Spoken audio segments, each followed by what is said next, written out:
Quaresma, esse tempo de conversão, esse tempo onde nós precisamos olhar para o nosso interior e ali fazer um encontro com Deus. Quaresma não é um tempo de tristeza, um tempo onde a mortificação e a penitência me faz andar cabisbaixo. Não, muito pelo contrário, a penitência, a mortificação me faz voltar para o essencial. Deus está interessado na tua felicidade, num projeto de felicidade que Ele tem para você. Já quero mandar um abraço também, para todos os jovens que nós encontramos nesses últimos tempos em missão, no carnaval, tantos missionários Revolução Jesus que colocaram o pé na estrada. Fernanda e eu que estivemos, no lançamento da campanha da fraternidade em Natal, as lideranças juvenis de muitas expressões da nossa igreja, as diversas pastorais da juventude, congregações, movimentos, e quero mandar um abraço também para a comunidade católica de Hyannis, nos Estados Unidos, onde eu estive, e com os jovens nós pudemos fazer uma experiência de Revolução Jesus.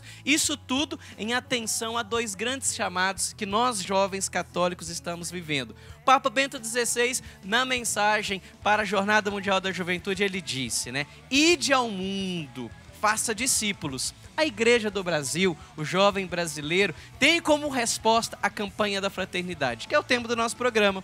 Eis-me aqui, envia-me. E é sobre isso que nós queremos falar no programa de hoje. Bem-vindo! E para complementar, vamos partilhar também o nosso YouCat. Você pode pegar o seu, anotar. Está na página 158, que diz assim: os caminhos de Deus são os caminhos que Ele próprio percorreu e que nós agora temos de percorrer com Ele. Deret Bonhoeffer, quem disse.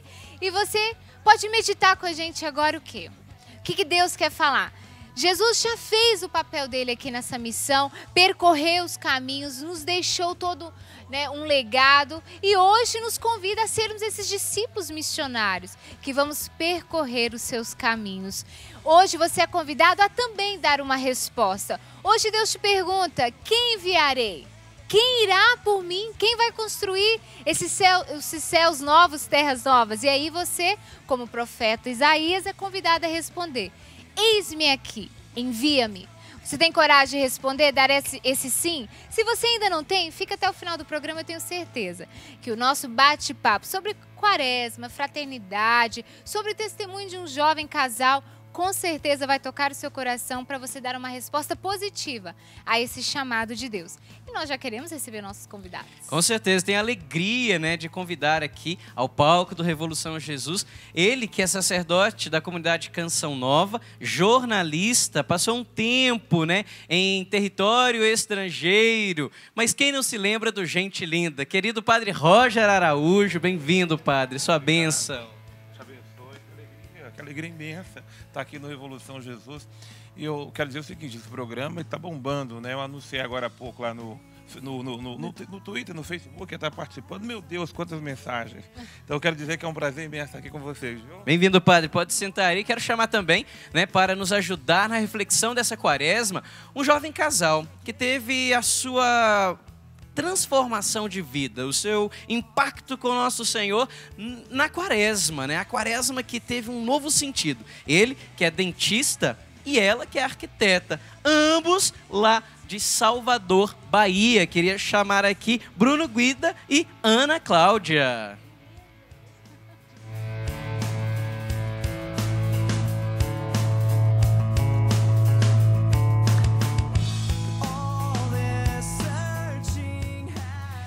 Mas antes da gente bater esse papo super legal, falei, Padre, que nós estávamos lá em Natal, A Natal, que foi a sede, vamos assim dizer, da campanha da fraternidade, que começou há um bom tempo atrás com o nosso querido Dom Eugênio Salles, toda a realidade do episcopado nordestino, que tem um engajamento muito bonito dentro dessa realidade da doutrina social. Então, agora você curte esse VT Santos Calça Jeans e quem será que a Fernanda entrevistou?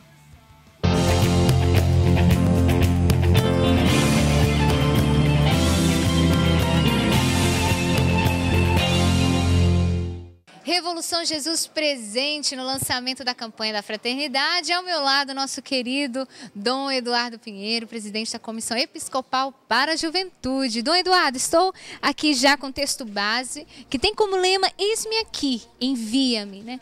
O que o senhor, como presidente da Comissão Episcopal para a Juventude, espera do jovem a partir deste lema? Que ele, num primeiro momento, perceba que, assim como o profeta Isaías teve a capacidade, a coragem de dizer isso, o jovem de hoje também tem.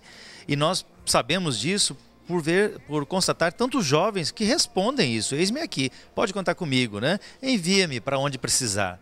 E a igreja deseja que ela também proporcione condições de amadurecimento dessa convicção. Não basta o jovem perceber que ele é capaz, mas ele precisa também ter uns condicionamentos ou umas facilitações em vista disso. E a igreja pode crescer com relação a isso. E, consequentemente, a sociedade, abrindo as portas mais à juventude como protagonista, essa própria sociedade vai crescer muito. Eduardo, muito obrigado. E com o jovem, né, que está acompanhando agora o programa Revolução Jesus, eu quero dizer, pode contar comigo. Você pode dizer em casa, pode contar comigo, estamos juntos nessa missão de evangelizar, né? Seguindo aquilo que a igreja nos pede e que o senhor também possa cada vez mais contar conosco, tá bom?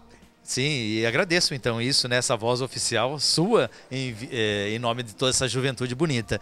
Agora, peço mesmo, né, essa campanha da fraternidade, apesar de não ser só para vocês, é para as comunidades, então, mas sejam protagonistas, provoque nas suas comunidades, seus grupos, nas suas pastorais, dioceses, uma reflexão aprofundada, não só nessa quaresma, em vista da Páscoa, né, que nós temos esse objetivo, mas em vista de um crescimento da opção efetiva da igreja e da sociedade pela juventude. Revolução Jesus mostrando que a igreja é viva e jovem.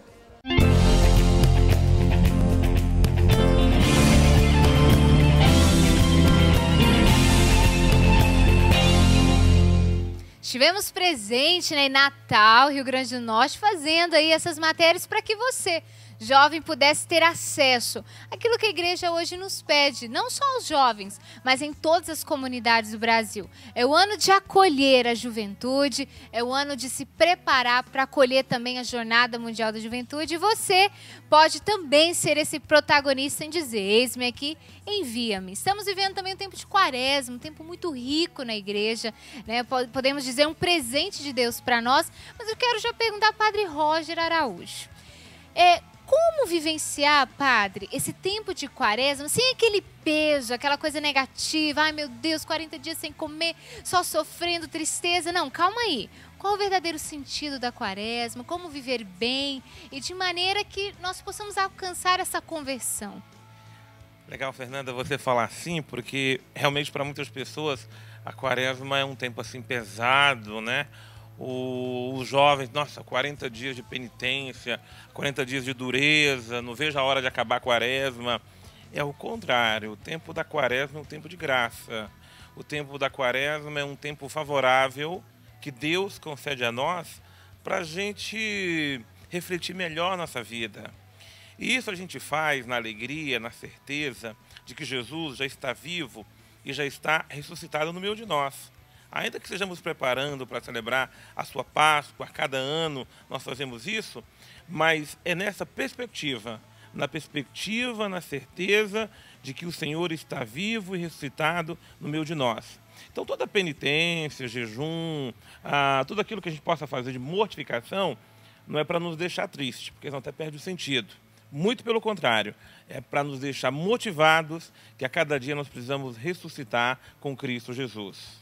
E pegando esse gancho, né, do Padre Roger, nós temos aqui um casal que fez uma experiência forte desse tempo de graça, que é a quaresma, né, através de uma experiência aqui na Canção Nova. Eles que viveram, vamos assim dizer, uma metanoia, uma mudança de mentalidade. Bruno, né, e Ana Cláudia, como que foi essa experiência, né, de uma conversão a partir do sentido da quaresma, as cinzas que não ficou só na quarta-feira, mas que foi o início de uma mudança de vida? Como que foi isso? Então, Adriana, porque assim, para a gente falar da nossa experiência aqui na Canção Nova, a gente precisa falar um pouquinho da nossa história, de como a gente chegou aqui, o que é que a gente trouxe na nossa mala.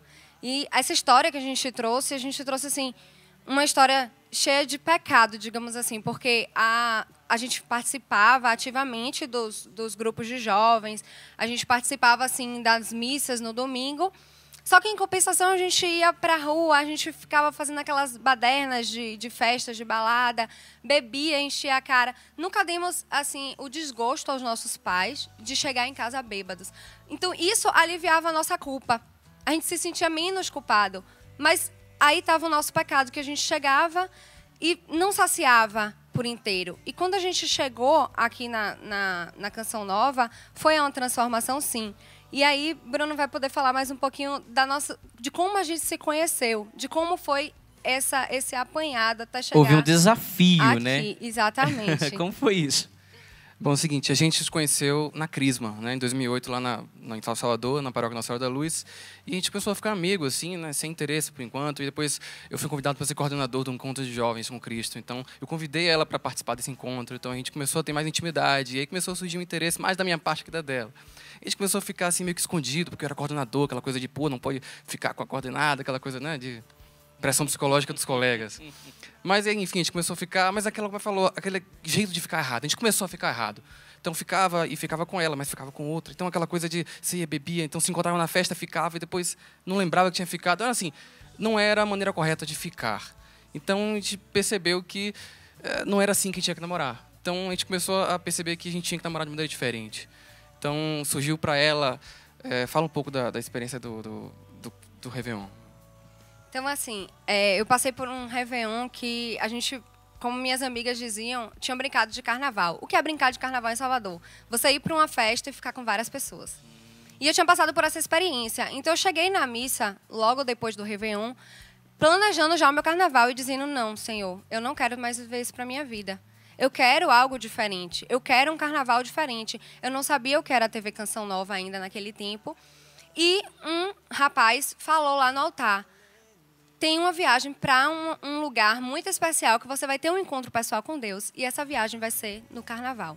Naquela hora, eu tive a certeza de que era essa a viagem. De que era esse o lugar que Deus me queria. E Bruno também. Só que Bruno, ele estava para sair num bloco de carnaval em que ele ia pegar algumas pessoas, que não eram poucas, e ele estava naquela dúvida. E agora? Eu vou com ela ou eu saio nesse carnaval? Hoje em dia a gente brinca, né, que, meu Deus, que lógico seria a escolha, né? A escolha com Deus. Mas naquele tempo não era assim. Naquele tempo a gente não conseguia perceber.